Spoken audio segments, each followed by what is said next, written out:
bienvenue. Bienvenue à tous et à toutes à cette grande tranche Kinshasa. Kinshasa Direct. Kinshasa Direct, nous aurons beaucoup de thèmes à pouvoir développer ce soir. Comité des crises avant la coordination définitive. Alors qu'en est-il de comité des crises qui a été mis en place par le président honoraire Joseph Kabila Kabange pour résoudre une situation? Alors, vous savez très bien que ce comité des crises est chapeauté par Touma Moulongo. Alors, nous allons en parler avec Monsieur Tony Elo, cadre du PPRD ou cadre du FCC. Carlos Kalonji, Sénat, la répartition des postes entre la géopolitique et la politique. Et aussi, avec Monsieur Tony Elo, on va aussi brosser la situation qui prévaut dans l'Est de la République démocratique du Congo avec l'assassinat de l'ambassadeur français et de l'ambassadeur italien. Et ça relève certainement de la fragilité de l'État congolais qui fait qu'un ambassadeur en fonction soit assassiné dans l'Est de la RDC. Voilà ce qui fera beaucoup plus la charpente de notre Kinshasa Direct. Déjà tout de suite, notre tout premier invité, Tony Elo, pour aborder la situation au sein du Front commun pour le Congo.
Voilà, comme annoncé dans l'intitulé de notre Kinshasa Direct, Monsieur Tony Elo, bienvenue. Merci pour votre invitation. Voilà, merci surtout la promptitude avec laquelle vous avez répondu à notre invitation.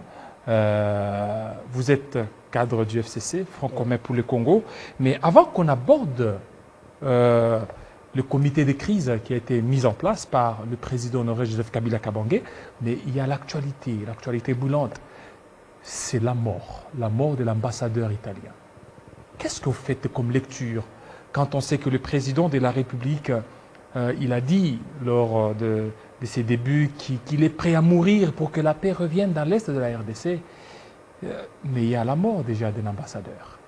Vous savez, d'abord, je tiens ici à présenter mes sincères condoléances au peuple italien, mais également au gouvernement, à la communauté diplomatique de la RDC, tout le corps diplomatique européen qui, je l'ai senti dans les différentes réactions, ils sont très affligés par cette disparition et qui nous touche également parce que c'est un ambassadeur que nous avons vu sur terrain avec le respect qu'il faut, avec cette touche très italienne dans l'appréhension ou dans l'appui qu'il apporte, tout son pays apporte à la RDC. Et nous avons un fort regret de sa disparition.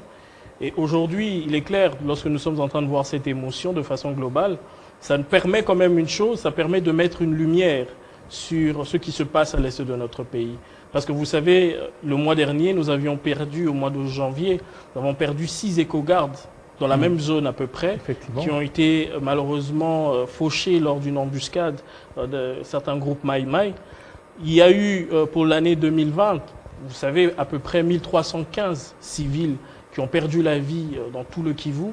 Nous sommes aujourd'hui arrivés à une situation où il y a dans toute cette zone une centaine de groupes armés qui sont en train de piluler, mais surtout qui sont en train d'écumer les villes et les villages afin de malheureusement ôter la vie de nos compatriotes. Donc la situation à l'Est aujourd'hui a rencontré ce tragique événement mais permet à la communauté internationale de comprendre que ce n'est pas fini. Parce que si hier on avait considéré que la solution à l'est du pays c'était de retirer 2 ou 3 généraux et que cela permettrait ainsi de pouvoir trouver la solution, voilà, il y a eu des changements dans l'armée. Il y a eu aujourd'hui une remotivation également des troupes avec peut-être une amélioration des soldes, ainsi de suite. Mais les solutions ne sont encore là que cosmétiques. Ça ne prend pas encore. Il faut comprendre que la solution dans l'Est, doit évoluer sur 3 aspects essentiels. Lesquels? Le premier aspect, il est d'ordre militaire, sécuritaire, évidemment, dans le travail de fond qui doit être fait afin de pouvoir nettoyer nos forces armées de ces connivences qui existent entre les généraux que l'on connaît bien, qui sont identifiés, et certains groupes armés. Il y a une espèce de mafia qui s'est installée, il y a une espèce de complicité dans certaines opérations qui, évidemment, permettent à certains de pouvoir s'enrichir au travers de certains commerces illicites. De l'autre côté, lorsqu'on est sur le volet sécuritaire, il ne faut pas omettre le volet diplomatique. Il faut ici rappeler qu'avec la présidence de l'Union africaine, la RDC a l'occasion, le président Félix Tshisekedi a l'occasion de porter haut la voix de la RDC et de mettre la pression sur certaines capitales voisines qui sont de façon connue des tireurs de ficelles. Je ne vais pas dire des tireurs de ficelles, mais des bases arrières pour certains groupes, les ADF, les FDLR, ainsi de suite. Nous connaissons ces groupes et d'autres groupes armés. Mais qu'est-ce qui se passe sur le volet diplomatique?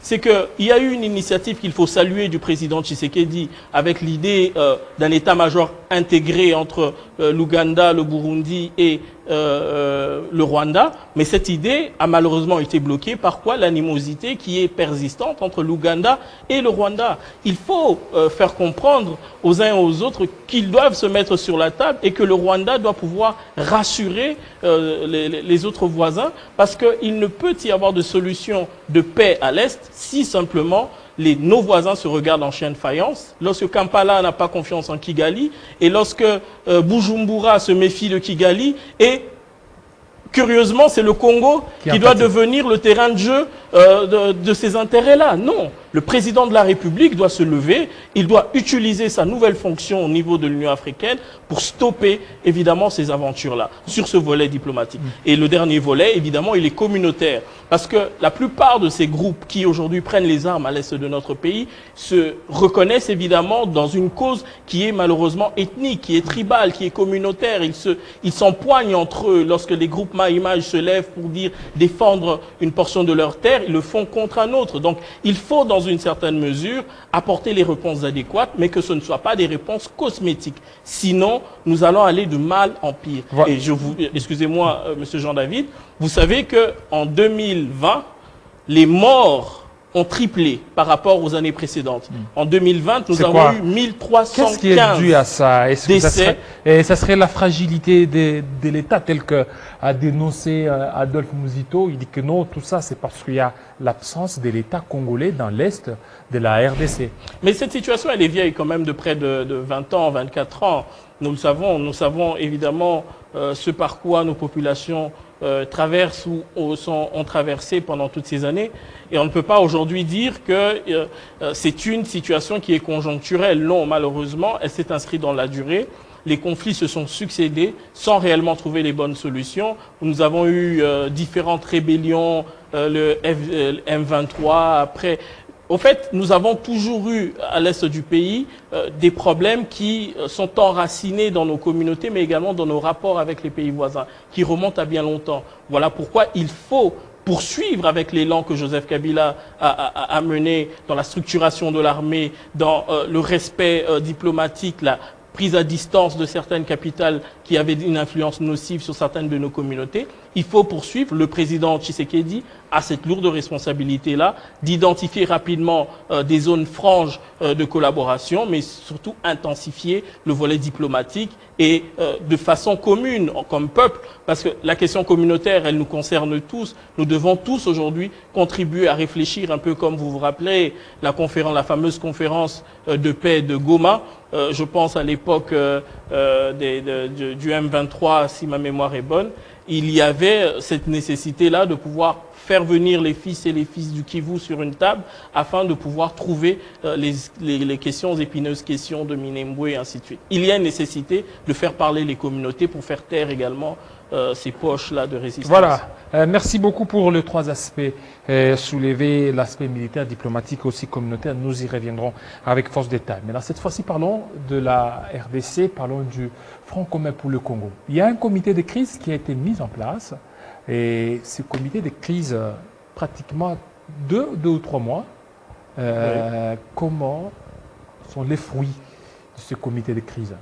Bon, vous savez, le comité de crise avait 2 objectifs. Le premier objectif, c'était celui de pouvoir aller à la rencontre des députés nationaux qui avaient évidemment traversé, si on peut utiliser ce terme-là, aller à leur écoute, recueillir les desiderata des uns et des autres, mais surtout de pouvoir, à la suite de cela, proposer à l'autorité morale les pistes de solutions afin de reformer notre famille politique, mais surtout de la rediriger. Mais également, elle s'était assignée l'objectif de pouvoir arrêter l'hémorragie, mais surtout de nous permettre de récupérer le bureau Mabunda qui était déjà à ce moment-là en train de vaciller et également de stabiliser les choses.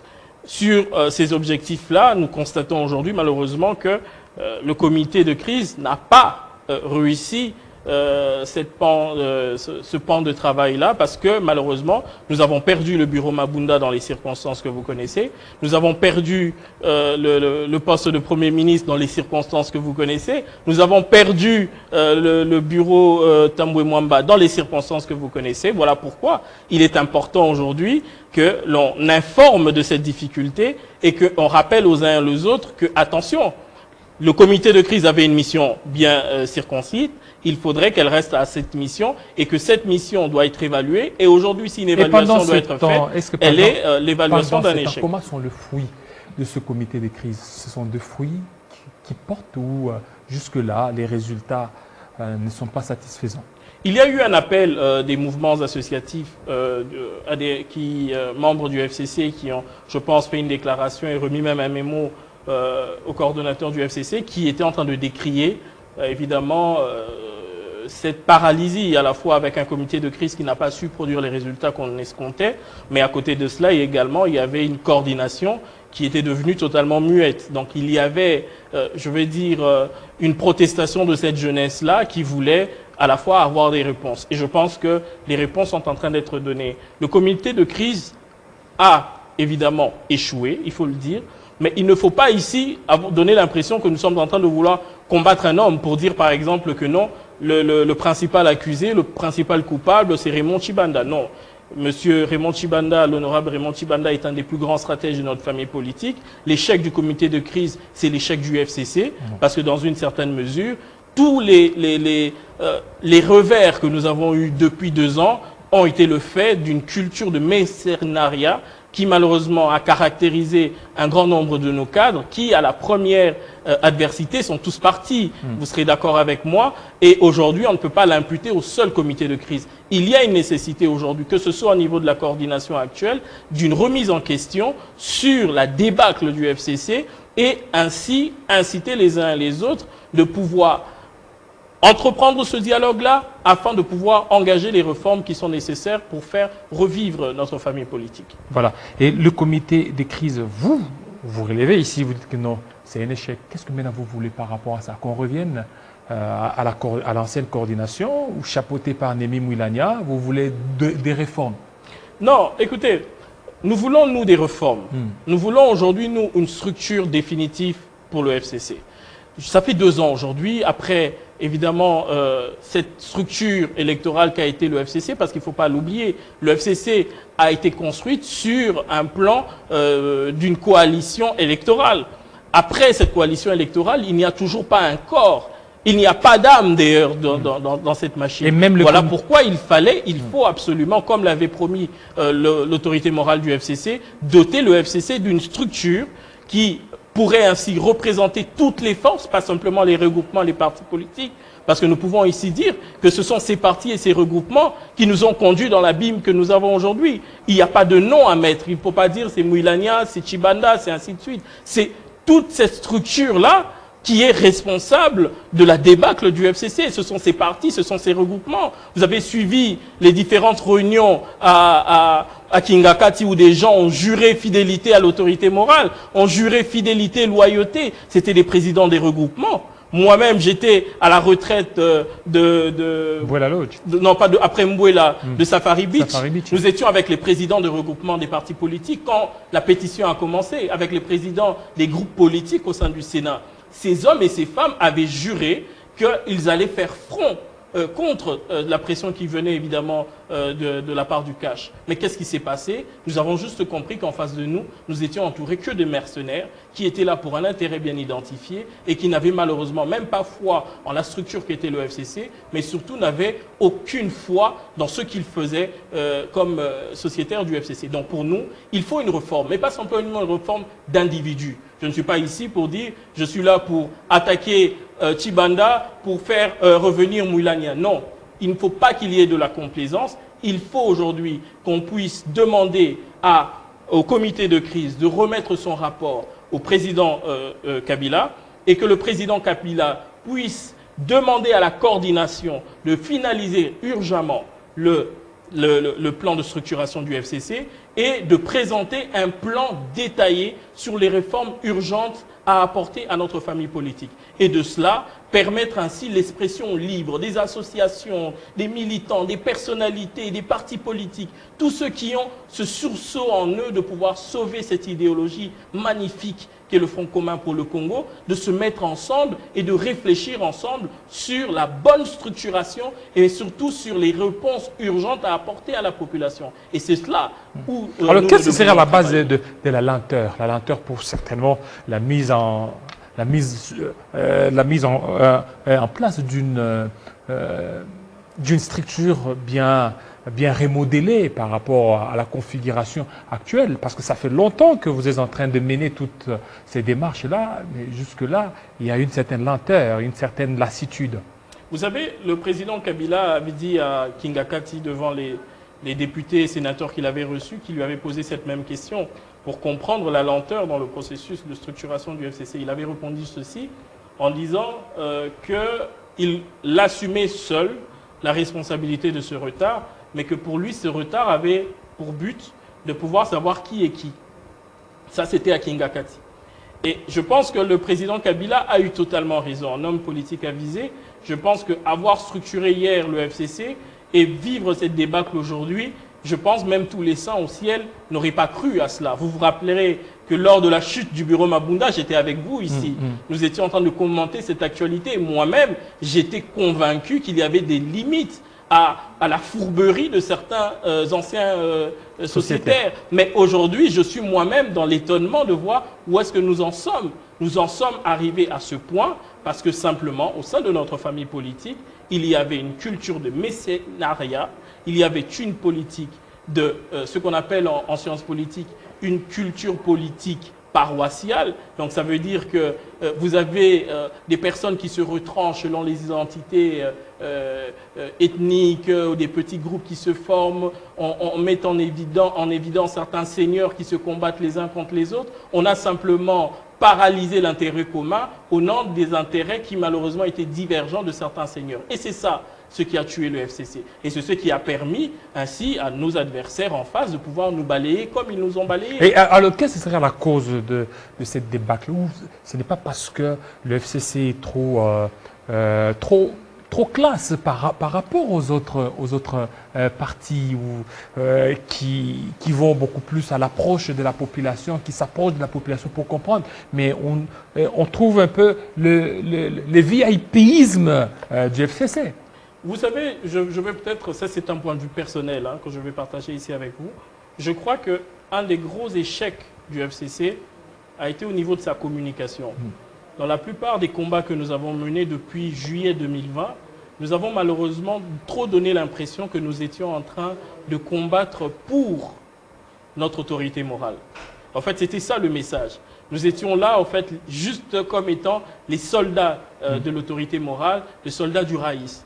Oui, évidemment, nous sommes les soldats, les compagnons du Raïs, mais malheureusement, cette image a fait en sorte que la population s'est sentie étrangère au combat pourtant noble que nous avons mené. Lorsque nous nous sommes insurgés contre la question de la nomination, comme dans les conditions que vous connaissez, des magistrats à la Cour constitutionnelle, malheureusement, le message porté, c'était que le FCC défendait les intérêts de Joseph Kabila. Voilà pourquoi la population a compris que le FCC n'avait que pour seul but, n'avait que pour seul objectif que de défendre le camarade Joseph Kabila. Alors que non, Joseph Kabila s'est battu pour son peuple et le FCC devait porter ce message-là, de pouvoir faire comprendre à la population que le combat que nous portons, c'est d'abord le peuple.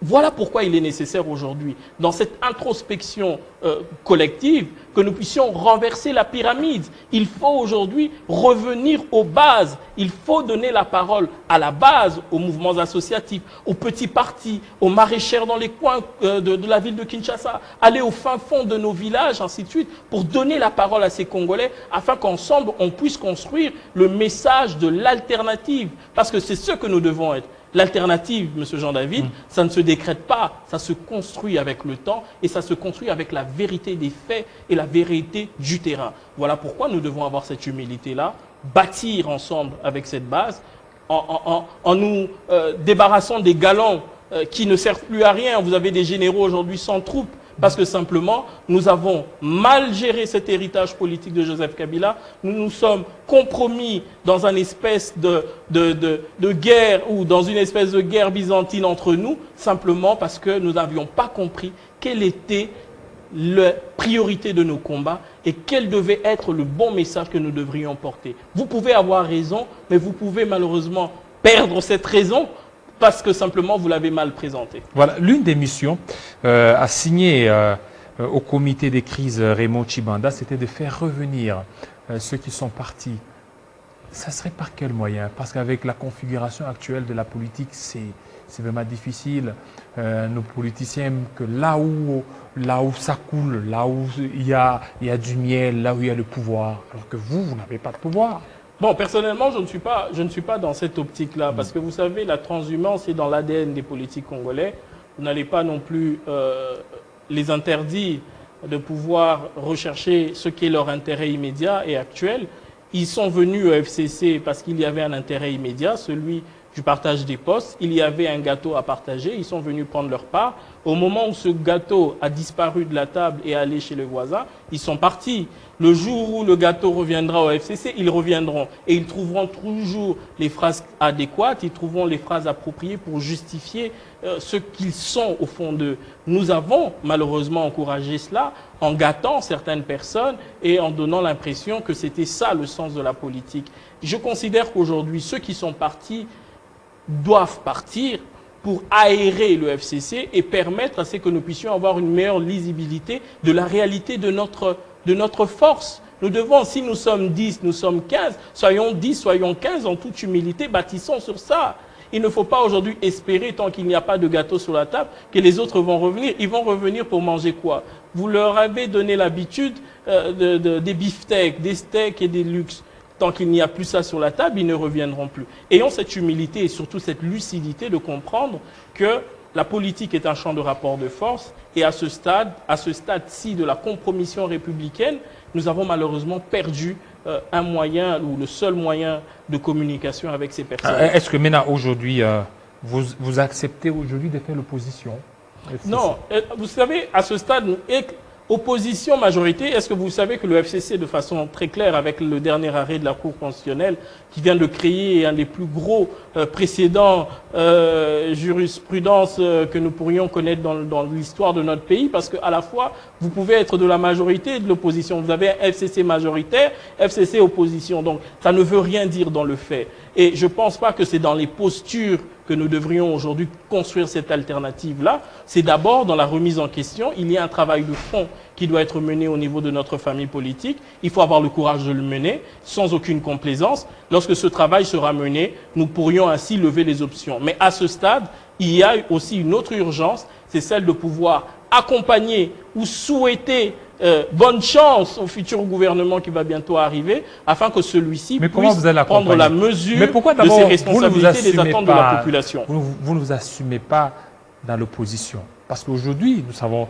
avec l'Union sacrée, c'est plus de 391 députés nationaux, ceux qui ne sont pas de l'Union sacrée sont automatiquement des opposants. Pourquoi vous ne vous reconnaissez pas en ça? Mais attendez, mais je viens de le dire tout à l'heure. Le FCC, ceux qui sont aujourd'hui à l'Union sacrée et ceux qui sont majoritaires à l'Union sacrée, c'est qui? C'est le FCC. C'est les groupes PPRD, les groupes CCU, et ainsi de suite. C'est le FCC. Comment moi, je peux être à la fois opposant et participant à la majorité? Il y a un problème. Le FCC ne peut pas être divisé. Le FCC ne peut pas être à la majorité, le FCC ne peut pas être à l'opposition. Ceux qui veulent être à l'opposition, ceux qui veulent être à la majorité. Non.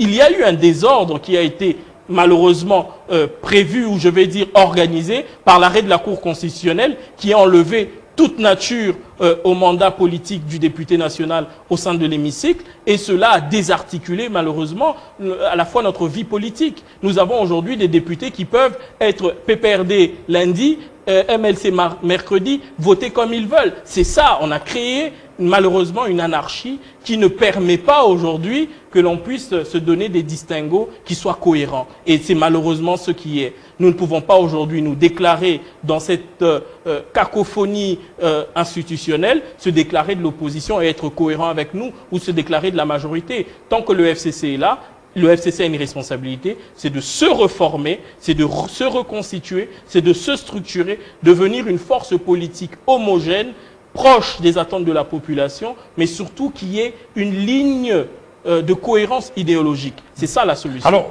tout à l'heure, vous avez parlé d'accompagner le gouvernement qui sera mis en place, le gouvernement de Samalou Condé. Comment vous comptez accompagner le gouvernement dès lors que vous ne partagez pas les mêmes idéaux? Bon, vous savez, chaque Congolais et chaque force politique aura sa façon d'accompagner, même en faisant de l'opposition, parce que l'opposition républicaine serait celle des propositions et des contre-propositions. Mais qui n'est pas constitutionnelle. Non, attendez. Parce que dans la Constitution, on ne parle pas d'opposition républicaine, on parle seulement de l'opposition. Non, moi je parle de l'opposition. Dans le sens républicain, c'était un désir de pouvoir donner un sens purement républicain au travail qui doit être fait, parce que nous avons connu des oppositions dans notre pays qui étaient des oppositions de violence, des oppositions de contestation, c'était des oppositions de négation. Mais nous, aujourd'hui, nous devons faire une autre opposition. Si cela devrait, ou l'option devrait être levée au niveau de notre famille politique, nous serions celle de la construction d'idées et des propositions. Et c'est cela, à mon sens, la bonne façon de pouvoir accompagner ce gouvernement. Vous savez, le gouvernement Samalou Condé sera un gouvernement en phase d'urgence incommensurable. On ne s'en rend pas compte. Ce gouvernement devra faire face à la fois à la gratuité de l'enseignement, en se disant comment est-ce qu'on va financer cette gratuité, sachant que le programme avec la Banque mondiale a été suspendu. Donc, théoriquement, nous n'avons pas les fonds pour pouvoir financer ce programme de gratuité. Le deuxième aspect, c'est comment faire aujourd'hui pour faire face à ce train de vie. J'espère que le gouvernement sera réduit. Mais même en réduisant le gouvernement, il y a cette charge énorme des institutions. Nous sommes rendus à un fait, c'est que près de 90% de notre budget national est utilisé pour le fonctionnement des institutions. Aujourd'hui, pour financer cela, on recourt aux bons de trésor, on recourt à des avances sur taxes des miniers, on recourt à des petits calculs où on doit assécher tel ministère pour permettre à ce que la différence soit envoyée à autre. Il y a un tel calcul que doit faire le ministre actuel des Finances pour payer les salaires à la fin du mois, que je vous assure que face au troisième impératif qui est l'organisation des élections, ce gouvernement aura du mal. Ils n'ont à peine que 2 ans ou 3 ans. Et ils devront lever près de 500 millions de dollars en 2 ans, 3 ans. Alors que je vous assure que cela est la véritable épine sous le pied du gouvernement Samalou Condé. Voilà. Et donc, il faudrait être lucide par rapport à cela et l'accompagner. Et à côté de cela, vous avez les urgences sociales plutôt des populations qui ne peuvent pas attendre. Ils ont besoin d'eau, la population a besoin aujourd'hui de courant, et la population a besoin aujourd'hui de salaires qui soient au moins conformes à la réalité de vie de tout un chacun. Donc, ce sont des urgences qui ne peuvent pas attendre. Et qui dit accompagnement, le FCC est prêt à pouvoir aussi participer dans le gouvernement Samalou Condé? Non, ce n'est pas un débat qui devrait être mené, parce que je vous poserai la question de quel FCC s'agit-il. S'agit-il des frondeurs? S'agit-il des dissidents? S'agit-il des fidèles de Joseph Kabila? Non, écoutez, Ce débat-là, il est malsain à ce stade parce que nous ne pourrions pas nous en sortir. Ceux qui sont partis vous diront non, nous sommes toujours du FCC, c'est l'autorité morale qui nous a dit de partir, ainsi de suite. Nous connaissons la culture politique congolaise. Moi, personnellement, à titre personnel, je souhaite bonne chance au gouvernement Sama Lukonde parce que je sais que ce sera un gouvernement qui devra urgemment se mettre à la tâche et il faut accompagner ce gouvernement, il faut lui donner un délai de grâce. Nous ne serions pas, nous, ces politiques, qui souhaitons le mal d'un gouvernement, sachant que ce mal de gouvernement paralyse les réponses sociales de la population. Vous parlez des délais de grâce, mais n'oubliez pas que il y a la date du 23, en fait la date de 2023, la date des élections, où déjà tous les projecteurs sont déjà sur cette date-là. Il y a la Belgique qui conditionne d'ailleurs son soutien par le respect de la Constitution, le respect de la date de 2023 et aussi les réformes qui devraient certainement répondre aux desiderata du peuple congolais. Et vous dites qu'on peut leur donner un peu ces délais de grâce. Vous ne voyez pas qu'ils risquent un peu de glisser ou aussi faire autre chose? Non, lorsque je parle d'un délai de grâce, généralement, il n'excède pas 3 mois. Parce qu'il faut permettre au futur gouvernement au moins le temps de pouvoir s'installer, de prendre connaissance des dossiers et de pouvoir ainsi ajuster, parce que déjà avec dérouler leur plan Mouzito est vraiment tranchant. Lui, il est de l'opposition, il est tranchant, il dit que non, c'est que le gouvernement est en train de préparer, le gouvernement préparerait un glissement que vous ne voulez pas peut-être le dire, vous. Non, moi je pense que... Vous avez un peu des réserves par rapport au gouvernement. Je ne suis pas personnellement dans un message populiste. Je n'adhère nullement dans cette démarche-là, parce que je veux être le plus réaliste possible. Ce gouvernement doit avoir un délai de grâce de 3 mois. Mais l'action de préparation des élections n'est pas le fait seul du gouvernement. Il y a un effort qui doit être fait dès la session de mars au niveau de l'Assemblée nationale, avec évidemment la question de la récomposition de la CENI, la question de la loi électorale qui doit être revue. Ce sont des actes législatifs qui doivent être posés au niveau de l'Assemblée nationale. Que ce travail soit fait pour permettre au futur gouvernement de pouvoir s'aligner rapidement sur les priorités nationales et déjà d'y répondre le plus vite possible. Parce que le peuple ne doit pas fonctionner que sur les élans électoraux. Et là, attendez, c'est quand même moi qui le dis, moi qui espère rapidement que nous soyons en 2023. Mais je suis d'abord républicain, je considère qu'il faut un effort politique commun. Le premier, c'est au niveau de l'Assemblée nationale, rapidement dès la session de mars, rencontrer les questions ou les besoins législatifs. Après, le gouvernement doit pouvoir rapidement, à la suite de cela, proposer un calendrier très clair des opérations et avec la nouvelle CENI, évidemment, afin que nous soyons en adéquation. Le rôle du gouvernement, ce serait de trouver les fonds. Et là, je l'ai dit, je pense, au plein cœur de cette émission, que la grande difficulté, c'est de lever le fonds. Avec Joseph Kabila, nous avions réussi à financer seuls ces élections avec le gouvernement Tchibala. Je me pose la question de savoir dans quelles conditions, par quelle magie le futur gouvernement pourrait lever 1 milliard de dollars, 600 millions de dollars, 500 millions de dollars en une année pour financer les élections. Sommes-nous déjà dans, comme vous le dites, avec les propos de certaines ambassades et capitales occidentales, dans malheureusement les risques d'un glissement? Oui, le risque d'un glissement est évident. Il est évident. Il est faux aujourd'hui de vouloir faire la politique de l'autruche. Tout porte à croire qu'il y a un risque majeur d'un glissement. Voilà, est-ce qu'avec ça, vous ne voyez pas que, du gouvernement, ça sera un événement fâcheux pour d'abord la Constitution? Parce que lorsqu'il y a glissement sur glissement, ça tue même l'essence de la Constitution. Il y a eu glissement en 2016 jusqu'en 2018, on peut comprendre, mais si encore il y a ce glissement ici, donc tout gouvernement, tout président qui viendra au pouvoir, il mettra dans sa tête qu'il devait y avoir glissement. Pourquoi ne pas alors aller à la révision constitutionnelle, se dire non, 5 ans c'est insuffisant, qu'on aille au niveau, qu'on revoie l'article 220 en allant par référendum et puis changer les choses? Vous savez, lorsque le président Kabila, lorsqu'il était à la tête du pays, vous avez parlé du glissement, on a tout dit. Les opposants d'hier, qui sont aujourd'hui le gouvernement de la République, ont décrié cela. Ils ont trouvé tous les noms d'oiseaux. Ils ont dit que malheureusement, le diable de Kabila refusait et se cramponnait au pouvoir. On a tout dit. Mais aujourd'hui, la réalité des choses, la réalité de la gouvernance les rattrape. Nous sommes face à une situation où les gens comprennent ce qu'a dû vivre Joseph Kabila en ce moment-là. Lorsque nous avons dû aller sur la formule de la SENCO ou même de l'Union africaine, les dialogues, les palabres, les partages, ainsi de suite, pour trouver une solution négociée, pour permettre au pays de ne pas s'embraser, on avait décrié cela. Mais aujourd'hui, nous sommes en train d'aller tout droit à ce que hier, ils ont décrié. Serions-nous aujourd'hui dans la posture de ces opposants pour demander de brûler notre pays au nom de cela? Je vous considère ou je peux vous assurer que ce ne serait pas une posture que ma famille politique pourrait assumer. Parce que nous comprenons ce que c'est l'État, nous comprenons ce que c'est les responsabilités de la République et nous serions, nous, à ce stade, en train de vouloir accompagner le gouvernement de la République, accompagner le président de la République et les autres institutions afin que nous ayons un atterrissage en douceur du processus politique qui devrait conduire au prochain cycle électoral de 2023. Nous sommes, nous, dans cette posture-là. Nous ne ferions pas du populisme, nous ne ferions pas, nous, recours aux insultes, recours à la diabolisation, parce que nous savons que notre peuple a tellement payé le prix de toutes ces tergiversations et de toutes ces manipulations politiciennes que nous ne serions pas, nous, ceux qui présenteront la nouvelle facture. Tout à l'heure, vous avez parlé d'un effort commun. Effort commun. Et pourquoi vous ne le dites pas soutenir ou entrer dans le gouvernement? Tout à l'heure, vous avez parlé d'un effort commun. Mais attendez... Et cet effort commun, vous pouvez aussi entrer dans le gouvernement. Non, vous pouvez aussi... le FCC a encore des députés, en tout cas des députés qui se déclarent encore FCC pro-Kabila.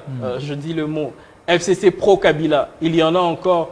Et je pense que la responsabilité de ce groupe qui reste, c'est de pouvoir faire des propositions concrètes et des propositions constructives.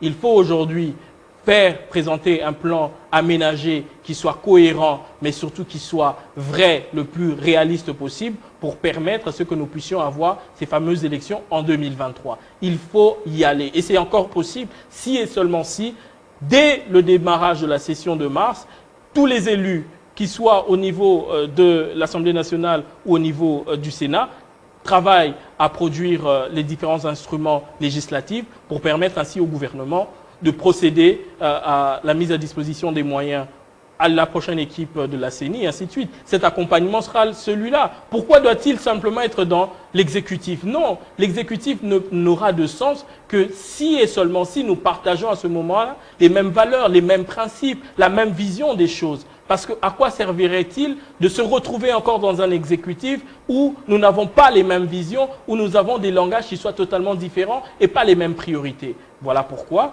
nous accepterons d'être dans cette posture, d'aller dans le sens positif, de propositions concrètes, de propositions réalistes pour sauver les meubles et s'assurer que les élections de 2023 aient lieu et que tous les mécanismes, soit nous avons l'expérience, soit mis à disposition du prochain gouvernement pour que cela se fasse dans le calme et dans la quiétude. On parlerait déjà d'un gouvernement de 45 membres quand on sait qu'il y a beaucoup maintenant, beaucoup de regroupements au sein de la coalition Union Sacrée, contrairement à l'ancienne coalition FCCK. Je suis avec deux regroupements, FCCK et d'autres. Mais ici, on parle déjà des 45. Vous ne voyez pas que c'est encore des frustrations en vue? Vous savez, la culture politique congolaise a toujours été celle-là.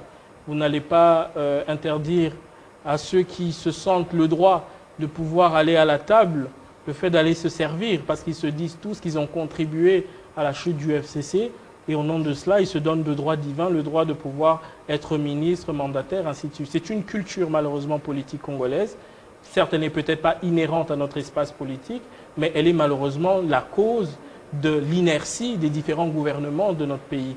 Nous ne sommes pas, nous, dans l'optimisation des profils pour rechercher les profils les plus efficaces, les plus talentueux, les plus compétents. Non, nous sommes toujours à la recherche des équilibres géopolitiques. Il faut qu'il y ait un Mungala à côté d'un Swahili, il faut qu'il y ait un Mukongo là-bas. Nous sommes à contenter les chefs des groupes, les chefs des partis politiques, de leur appétit qui malheureusement est toujours insatiable parce qu'ils veulent avoir 10 ministères, 30 ministères, 20 ministères parce que de droit divin, ils ont cette responsabilité-là. Après, nous sommes toujours à vouloir placer des personnes qu'on sait très bien incompétents simplement pour que ceux-ci ne nous fassent pas de l'ombrage. Donc il y a toute une culture de la médiocrité qui est entretenue dans les différents gouvernements, il faut le dire, et qui, malheureusement, ne nous fait pas rêver des résultats qui seront extraordinaires. Le gouvernement Ilukamba a été dans la limite de ses fonctions, dans les limites de ses compétences. Celui de Sama Lukonde a un avantage. Je pense que les gens, quand ils l'ont vu directement, ont eu cette lueur d'espoir. Personnellement, voyant un jeune qui accède à cette fonction, certes ce n'est pas le premier jeune, je ne ferai pas ici l'apologie de la jeunesse contre cette statique vieillesse, non, mais je considère qu'il a réussi à susciter un intérêt de la part des Congolais, pas que politique, de la société civile, des professionnels, qui veulent voir un profil différent, qui veulent voir un Premier ministre qui a la culture managériale et qui pourra faire les choses autrement. Évidemment, comme je l'ai dit, il aura un temps de grâce qui malheureusement ne pourra pas excéder 3 mois pour produire des résultats. Et si cela malheureusement n'arrive toujours pas, il sera à la trempe de l'histoire comme certains de ses prédécesseurs. Joseph Kabila est déjà au niveau d'Abu Dhabi. Il est allé pour une conférence Moyen-Orient-Afrique, une conférence où il a été invité comme invité d'honneur. Vous ne vous sentez pas un peu délaissé? Non, attendez, Joseph Kabila a fait sa part et je suis sûr qu'il a encore beaucoup de choses à apporter à ce pays, mais il faut à un moment que tout un chacun assume aussi sa part de responsabilité, du président de la République au huissier, que chacun dans l'histoire présente arrive à contribuer à l'essor du pays. Laissez Joseph Kabila tranquille, il a ses propres charges, il a aujourd'hui son agenda, qu'on le foute la paix, qu'on le laisse faire sa mission tranquillement et rentrer dans son pays. Ceux qui restent, nous, de sa famille politique, nos adversaires en face, nous avons une seule responsabilité, c'est d'écrire notre page dans ce grand livre du Congo et demain, l'histoire jugera tout un chacun. Voilà, au niveau du Sénat, il y aura aussi élection le 2 mars avec Bahati Lukobo comme ticket de l'Union sacrée, c'est rassurant. Bah, écoutez, l'actuel président du Sénat, du bureau d'âge, a été ministre à l'époque de Tchombe. Je n'attends pas grand-chose du futur bureau. Il sera le bureau que nous allons voir. Nous lui souhaiterons bonne chance, que ce soit Bahati, que ce soit d'autres. Nous attendons qu'il y ait du concret. Comme je l'ai dit, la priorité, c'est le cycle électoral. Nous attendons une production législative. Nous attendons d'avoir un président du Sénat qui aura certainement que nous en aurions besoin, la sagesse de Kengo à un certain moment, pour que lorsque les émotions s'exprimeront et lorsque la rue devra évidemment gronder, aura la sagesse de pouvoir rappeler à tout un chacun que nous sommes tous des Congolais au-delà de toute chose et que nous n'avons que ce pays. Et au nom de cela, nos différents politiques n'auront de sens que si, évidemment, ils apportent quelque chose à nos populations. Merci beaucoup, Tony Elo. Nous sommes tous des Congolais. Nous n'avons que ce pays. Nous n'avons que la République démocratique du Congo comme notre chère patrie. Et nous avons cette obligation de pouvoir la protéger, de pouvoir la défendre. D'être toujours avec la RDC, de promouvoir beaucoup plus les intérêts de ces beaux et vastes pays. Un pays tant convoité par les multinationales, convoité par des officines étrangères qui, à chaque moment, veulent beaucoup plus tirer des ficelles pour que ces pays puissent s'embraser. Mais il y a des personnes qui sont en train de s'investir pour que la paix puisse régner. Merci, fidèles téléspectateurs. Restez branchés sur nos antennes de Télé 50 tout à l'heure. La grande édition de Bedin Kenge. Il sera 20h dans l'est de la République démocratique du Congo, 20h aussi à Goma, 19h ici à Kinshasa. Portez-vous très bien.